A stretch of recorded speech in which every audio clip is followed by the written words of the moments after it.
Hello and welcome to Running the Table, the podcast where we run through everything on the table in the world of sports. And we are continuing our run around college basketball's major conferences. Next up, the ACC. Tim, are you ready to go? Let's run it, man. Drink your water, get hydrated. We like staying Gotta get hydrated ready. here running the table. We got to get ready, but let's go. Starting off with the co-ACC regular season champion, the Miami Hurricanes. We throw up the U here at Running the Table. We love some Canes basketball. John Rothstein says Miami has more guards than Shawshank.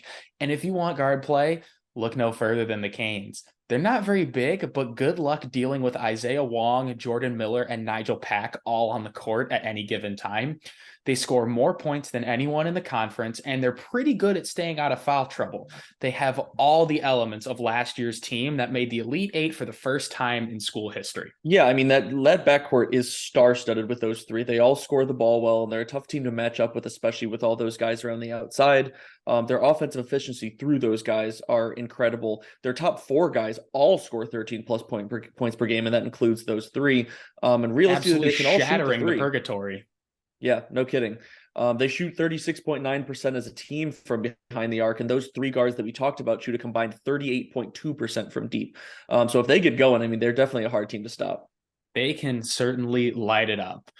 But Virginia is the exact opposite of Miami because they don't score a lot at all. They can't figure out how to score the ball. They score the third least amount of points per game in the ACC. So some wacky shooting nights where they can't quite get things going can happen. Yeah. See their most recent game at Boston College when they only put up 48 points. But where they're really good is their defense. It's about as rock solid as they come. And they give up a hair over 60 points per game, which is the least in the conference by a few points. Yeah, I mean they're very solid overall, even though they don't score the ball particularly well, and that's because they defend so well. Realistically, as a team, their strength lies within their guards, both offensively and defensively. Those guards are good at finding the right guys. Both Kihei Clark and Reese Beekman average over 5 assists per game, and as a team, they average 15.8. And the other thing is they also don't turn the ball over very much. They average 8.5 turnovers per game, which is very solid and very important when, if they're not a great offensive team, they want to try to get as many possessions as they can without turning that ball over. It's the strange dichotomy. They don't really shoot free throws that well, which is really interesting, but they don't turn it over much. But next up, we have everybody's favorite blue blood, Duke. The first year post Coach K has been really interesting for Duke. They haven't been like atop the rankings like we're used to them being, but they should have a firm spot in the tournament.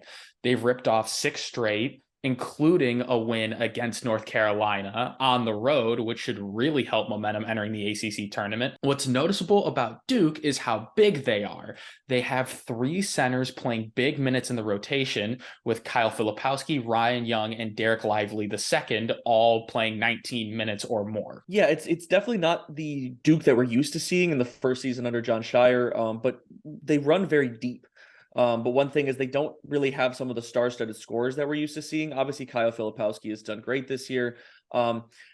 Jeremy Roach has done well. I guess I kind of expected a bit more of a step up in production from him, but averaging a little over 13 points per game is still not bad by any means. But one of the things I think that we're not necessarily used to seeing is they have a better defense than offense for the most part. And usually we're used to seeing all these talented scorers on Duke. But they defend pretty well and rebound well as a team, averaging a little over 39 rebounds per game as a team. And I think a big part of that is how tall they are as a team. Yeah, it's just a bunch of big guys grabbing boards, playing defense, and doing the Duke thing, although it looks a little bit different than we're used to. The next team we got is Clemson. They're another top of the ACC bubble team, which is kind of oxymoronic in and of itself. You don't really think that there'd be a team atop a Power 6 conference that falls on the bubble, but it is what it is. In December and January, Clemson was rolling. They won 11 of 12. And then a stretch where they lost 4 of 5 in early February has their tournament chances on the brink. But something that they can bank on is knocking down free throws. When you shoot 80% as a team, that's really damn impressive. And if I'm Clemson, I'm going to want to get to the line as much as humanly possible. They're a bit confusing to me because their record is pretty solid, but to be completely honest, looking at a lot of their stuff, not much impresses me. Other than the fact really that weird. I mean, yeah, it is a bit odd, but their front court is their strong suit with forward Hunter Tyson and center PJ Hall. Both of those guys shoot over 40% from three, even though PJ Hall doesn't shoot nearly as many. But their scoring is very top loaded. So sometimes that can come back to bite them. And they don't, like I kind of mentioned, they don't really do anything particularly well. But other than shooting from the free throw line is obviously very important. They got to find other ways to score, especially if those two guys are going to get taken away by a team that has, a better defense and a better game plan. Tim, let's talk about the Pitt Panthers and what they've been able to do this season. They were picked by the media to finish 14th out of 15th in the ACC, and they're rocketed right to the top of the ACC mix. They competed for the regular season title entering that game against Miami. They lost and a lot of other things worked against them. So starting the day tied for first and leaving it fifth in the conference is A, kind of wild, and B, not great for the ACC tournament because in that double bye format, now Pitt has to play an extra game. But looking at their team, the duo of Jamarius Burton on offense and Blake Hinson on defense spearheads Pitt on both sides of the ball. Also, their center, Federico, that is an actual name, and he's actually pretty good as a shot blocker with almost 2 blocks per game. But it's back to that strange thing about Pitt, how they can compete for the ACC regular season title and still be like just on the bubble and have their bid in question. But here we are. That's kind of just how the conference has been this season. But for Pitt, I mean, they had a rough start to the season, but for the most part, they have found their stride more. Obviously, coming off 2 straight losses going into the conference tournament is not ideal, especially like you talked about for their seeding. But they're still having quite a solid season, all things considered, especially where they were projected. You've got a good combo scoring between Hinson and Burton. They score the ball well and shoot solidly from most parts of the floor. They're 75.7% from the free throw line and 35.8% from behind the arc. So they have a pretty overall efficient offense, which does work well for them. The problem Tim, is they just big don't numbers defend guy. that well. They don't defend that well. You know how I love my numbers. But part of what I found with their defensive struggles is their foul trouble. They send other teams to the line frequently, which obviously is going to help other teams put a lot more points up on the board. And they struggle to keep their front court out of foul trouble, which then, how that can mess up lineups and especially a lot of the ways that they want to try to score. So they definitely got to try to fix some of those issues if they want to make a run in the ACC tournament and then solidify their bid in the NCAA tournament. Yeah, if you can't stay out of foul trouble and keep extra guys off the line, then that's not great late game. The next team we have is the NC State Wolfpack. They were a tournament team around that 8-9 line until a really brutal loss at home against Clemson by 25 points and another close loss at Duke sunk them about 2 spots. Now they sit at the 10-11 mark and they have lots of questions about their tournament future. The majority of the scoring responsibility falls to Terquavion Smith and Jarkel Joyner. So for other teams, the game plan's simple. If you stop those two, the rest should take care of itself. I think a lot of ACC teams are going to look at those past 2 losses, what Clemson and Duke did, and formulate their game plan around that. But NC State needs to turn it around fast. They're led by some explosive scorers with those 2, but the problem is they're just not the most complete team in the ACC. Those 2 guys both averaging 17.3 points per game is great, but you have to be able to put up options around them. But the one thing is they do have DJ Burns Jr. as a essentially 3rd scoring option, which certainly isn't bad, considering the fact that he's led the team in scoring multiple times this year. But they seem to sacrifice defense for offense in a lot of games, and that can come back to bite you if you don't necessarily have a great shooting day. Like in games against Clemson and North Carolina, they gave up 80 and 96 points in those 2 games, where if you don't shoot fantastically, you've shot yourself out of the game because you're not gonna take the time to stop guys well enough on defense to give yourself a chance.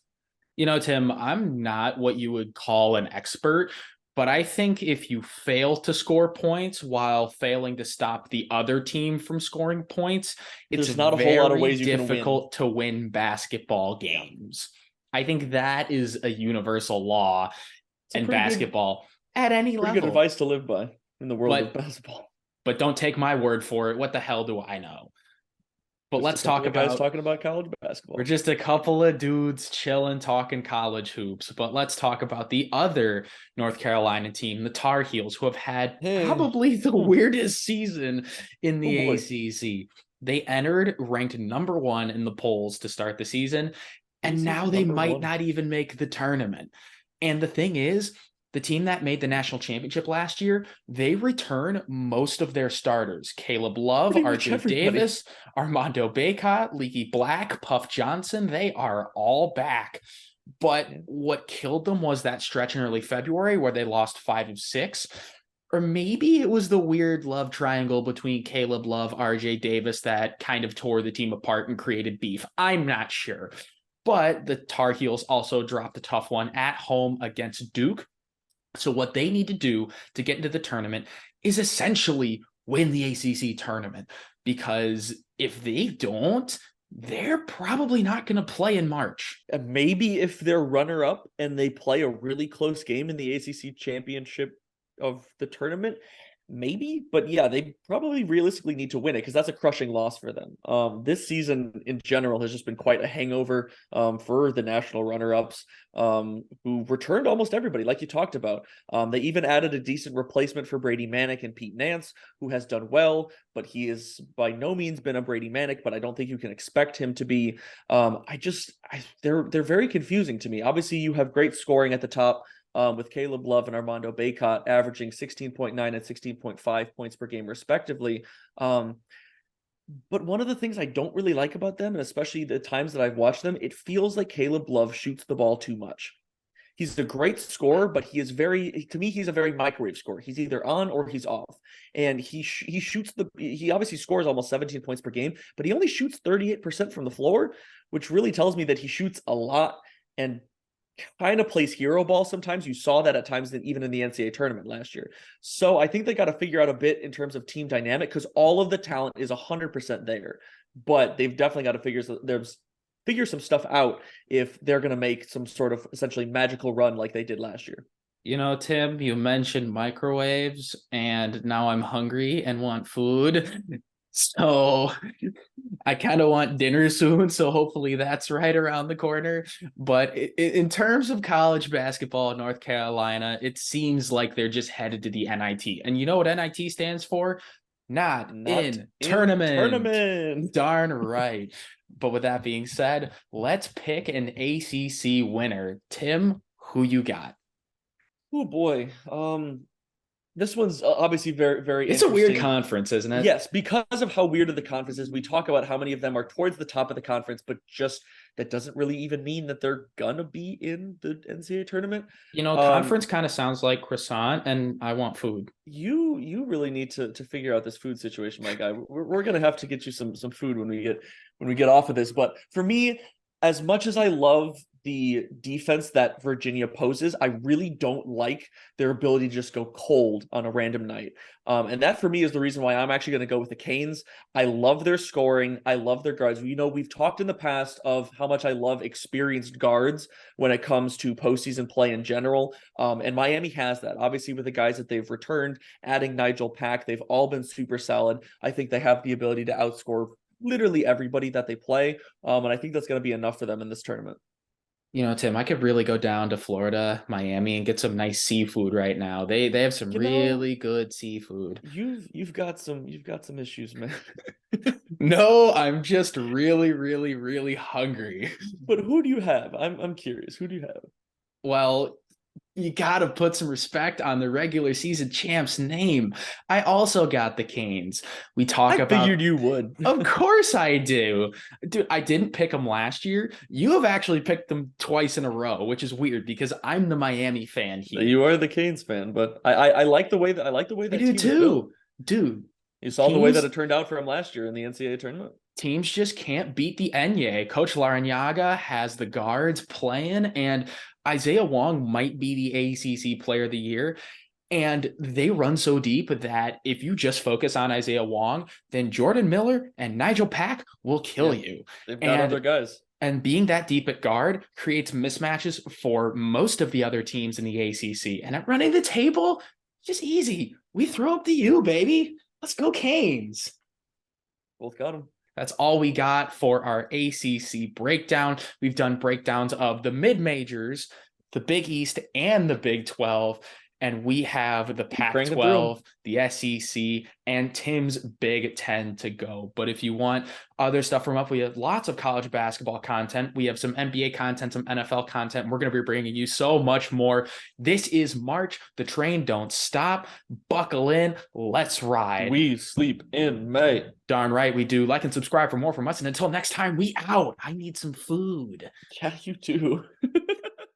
Amino energy. Electrolytes. I don't think that's food. Please don't eat that.